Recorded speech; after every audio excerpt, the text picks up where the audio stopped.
eu pergunto se existe um vínculo de amizade íntima ou inimizade notória com o acusado. Para o professor, Não. por fim, informo que, de acordo com o artigo 342 do Código Penal, ao depor na qualidade de testemunho, o senhor está obrigado a dizer a verdade e não emitir informações. O depoente compreende e assume o compromisso de falar a verdade? Sim. Só uma dúvida sobre essa questão da inimizade patente, né? A gente tem uma certa inimizade aí que o professor, infelizmente, criou comigo, né? Eu não sei em que termos isso afeta. Eu não tenho inimizade nenhuma. Ah, não? Bom, prezado Wilker, o professor já respondeu a questão. Então, a testemunha dele, você contestar, queria entender melhor, em outro momento. Não, em outro momento adequado você pode fazer essa contestação. Inicialmente, boa tarde a todos. Eu sou o professor que presido essa comissão de processo disciplinar discente. Compartilho comigo o secretário professor, você professor.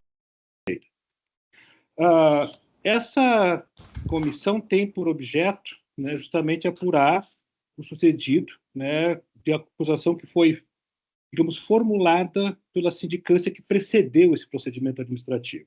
Tá? Então, esse é o procedimento que nós temos no momento de produção de provas, de, enfim, arguições, tudo ocorre nesse momento, tá bom?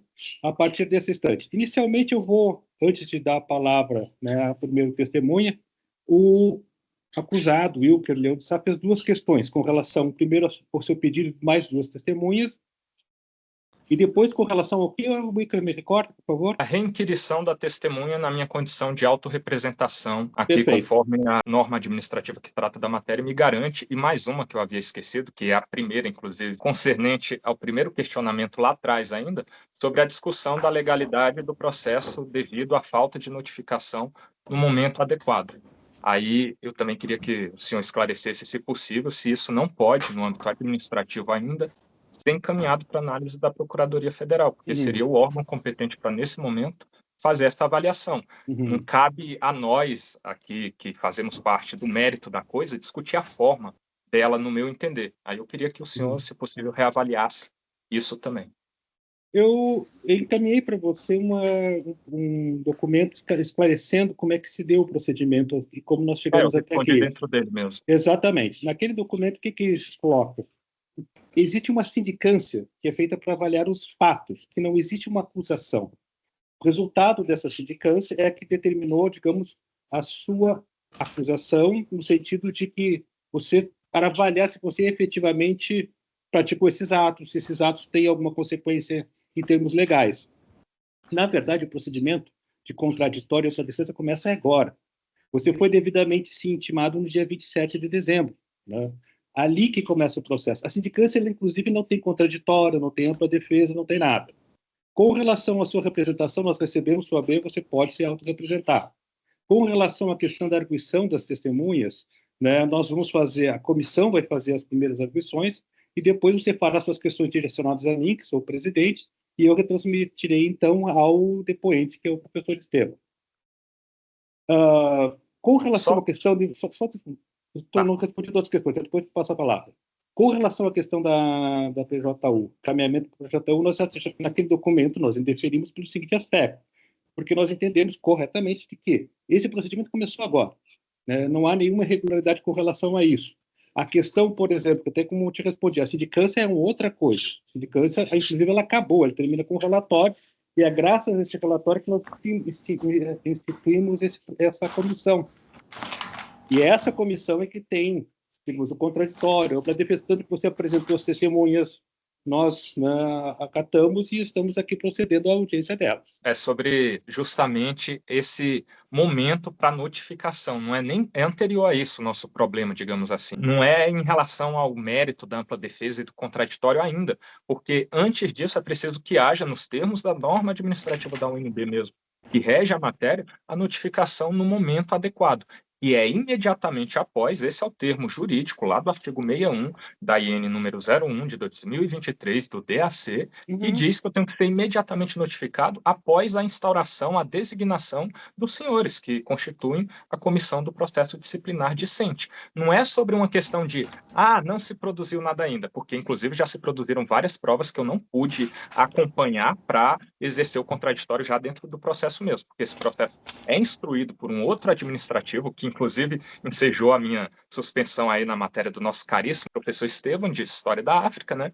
E ele constitui a maior materialidade desse processo até então. Tem mais, salvo engano, de 500 páginas nesse momento, que eu não pude acompanhar no devido momento adequado, porque eu fui cientificado desse processo que o senhor que me informou e o outro no qual eu fui suspenso cautelarmente é um outro e não esse, foi no momento posterior à minha notificação, né? Então não pude acompanhar nada lá para trás, entendeu? Então a gente tem um erro formal aqui, não é nem entrando no mérito de discussão de defesa ou de afins, ou mesmo da forma da ampla defesa do contraditório, porque o nosso problema é anterior a isso, é a notificação imediatamente após a designação dos senhores que não foi feita, entendeu?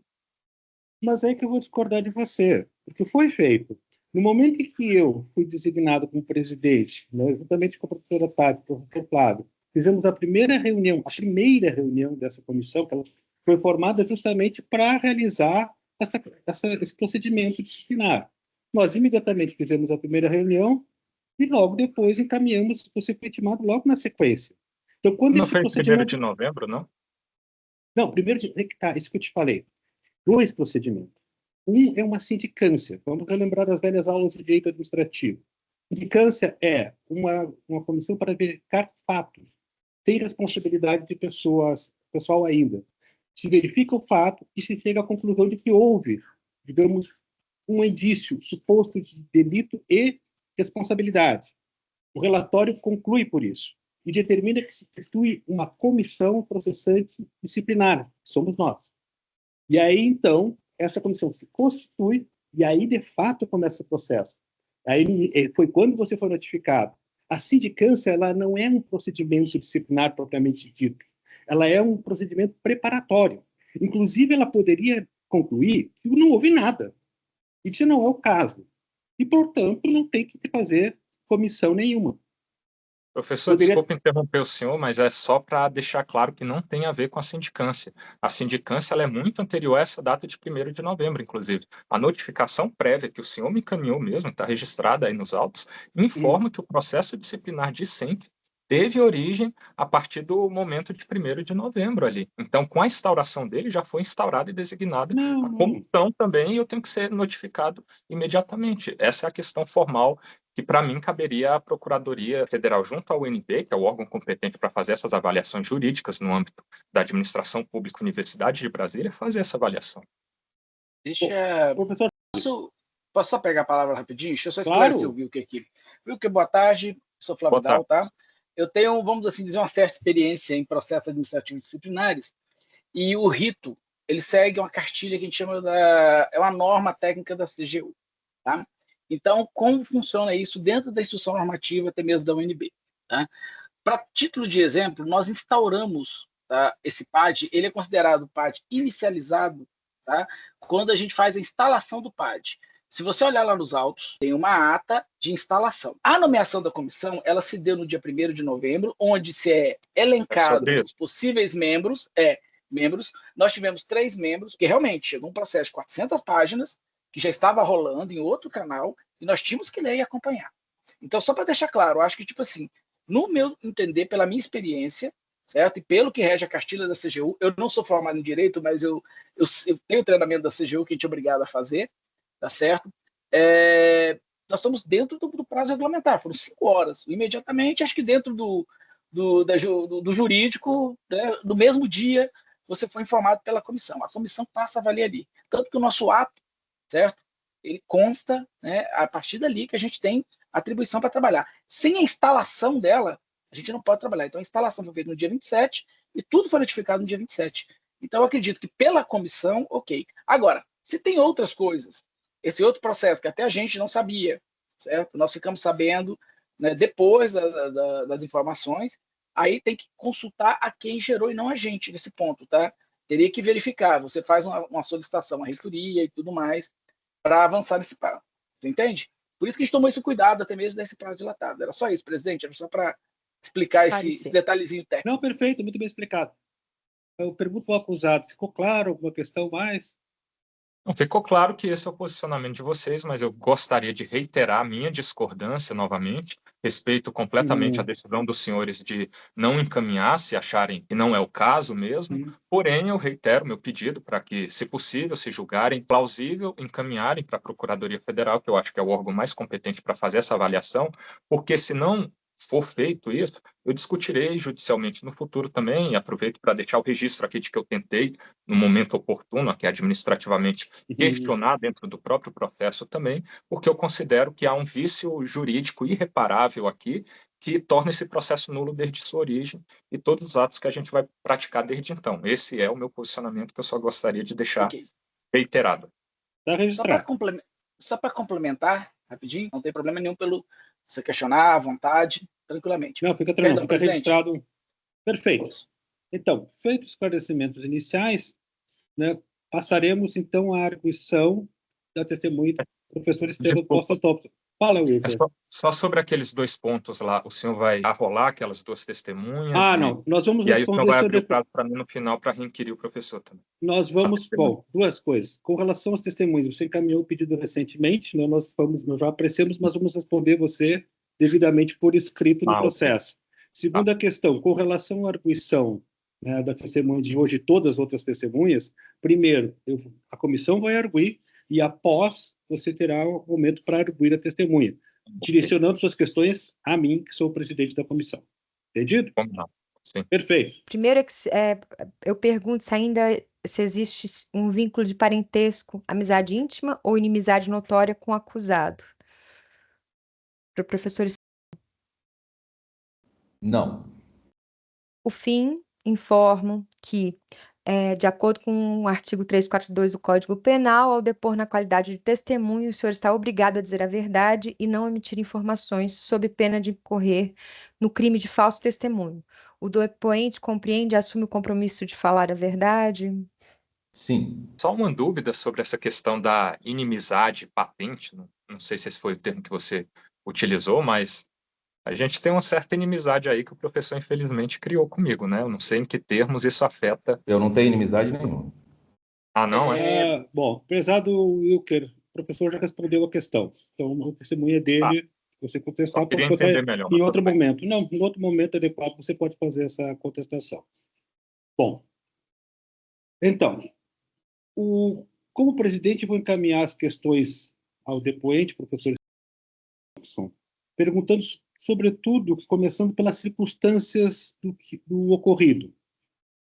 Prezado professor, queria saber inicialmente quando que começou esses incidentes com o acusado, né, onde exatamente ocorreu, qual disciplina e qual semestre, qual tempo isso durou. Você poderia me precisar espacialmente, temporalmente, quando isso sucedeu? Cronograma. Ok, então tudo começa agora no segundo semestre de 2004, no ano letivo, no dia 15 de outubro de 2024, primeiro dia de aula da turma 1 de História da África. Quando eu cheguei na sala de aula, o aluno já estava gravando a aula, né? Eu notei essa gravação, comecei a aula, notei que ele estava fazendo a gravação, pedi para que ele parasse de gravar. Ele falou que não iria parar de gravar, alegou alguma coisa sobre sua liberdade de expressão e tal. Você é o cara que gosta de filmar as paradas e botar na internet, é isso? Isso. Você está fazendo isso agora? Aham. Então pode parar. Não. Pode parar. Com base em quê? Com base na lei. Qual lei? Bicho. E eu pedi, tentei argumentar que existia uma hierarquia dentro da sala de aula e que existia a questão da liberdade de cátedra e a liberdade dos outros alunos de não serem expostos. Vamos dizer que você continua sendo cabo, certo? E eu sou general. E ordem dada é ordem cumprida, não é assim que vocês falam? A gente pode imaginar isso, mas isso fica só no campo da imaginação. O que isso tem a ver com a nossa relação aqui? E a coisa meio que começou a se desenvolver dentro de um bate-boca, e para evitar esse tipo de bate-boca, porque eu acredito que não é esse, né, o papel do professor na sala de aula, eu me retirei da sala de aula no dia 15, encerrei a aula, e na aula seguinte, dia 17 de outubro, a mesma coisa aconteceu. Ele começou a gravar a aula, eu pedi para ele parar, ele falou que não ia parar. Dia 17/10, segundo dia de aula, estamos aqui, sala lotada, Já se apresentou ali o nosso querido cabo de extrema de direita. Extrema direita. A sua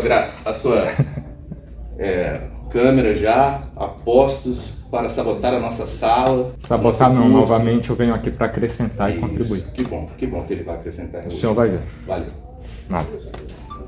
E a partir daí eu tive a exposição do meu nome, da minha imagem, né, o que gerou do conteúdo da aula que eu estava dando, e o que gerou ameaças na internet. Eu cheguei a receber, inclusive, ameaças no meu celular, citando o nome dele, né, e isso está sendo investigado pela 2ª DP, e todas as aulas seguintes, né, continuamente, ele continuou gravando, eu sempre pedia para parar. Além dessa exposição minha e dos alunos, existe um problema fundamental, que é a interrupção do meu raciocínio, da minha fala, durante as aulas, porque ele posicionou a sua câmera em cima da mesa, com um tripé, né? De forma que eu não conseguia nem saber se ele estava me filmando ou filmando a si mesmo, e constantemente ele interrompia o meu raciocínio, fazendo comentários para os seus seguidores ali, enquanto eu estava dando aula, né? E, bom, é isso. Isso interrompeu totalmente o meu raciocínio e a possibilidade da aula. Então, vamos lá, pessoal. Professor, só a minha defesa. Não, eu não quero ouvir sua defesa, cara. Eu não sou obrigado a ouvir você falar nada, ok? Tá, então o senhor fez todos esses ataques e eu não posso falar. Fala pro seu público.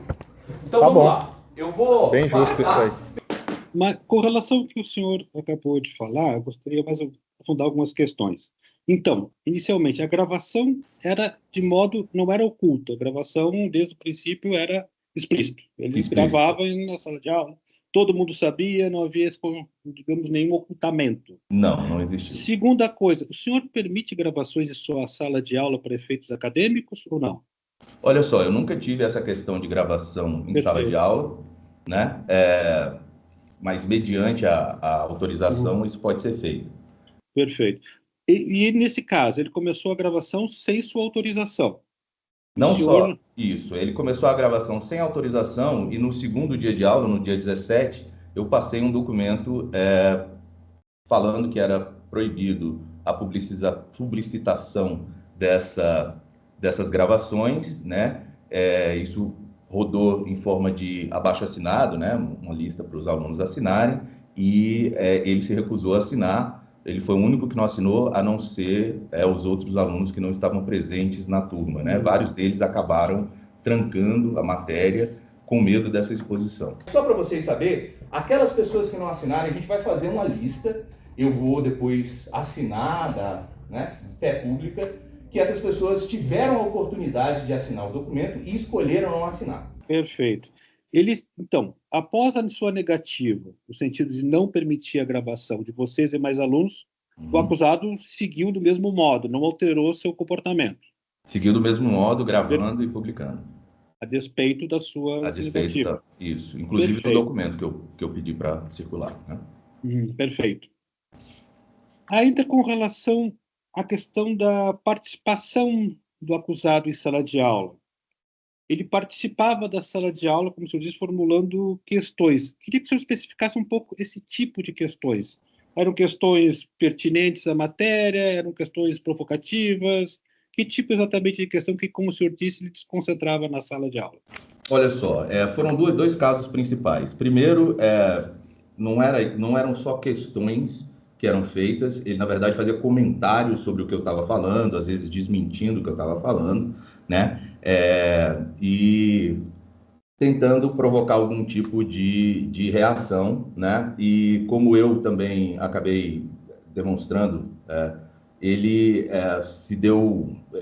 se valeu dos chamados talking points, né? Alguns temas mais polêmicos dentro da história da África, né? Que ele quis levantar, inclusive me acusando, por exemplo, de não saber ou de não ter interesse de ensinar a verdadeira história da África, segundo ele, porque eu não iria ensinar que os africanos escravizavam os próprios africanos. Esse era o tipo de intervenção que ele fazia, ao qual eu, inclusive, respondi dizendo que o meu doutorado é justamente sobre isso, né? Sobre a participação de comunidades africanas nesse comércio de escravos atlântico.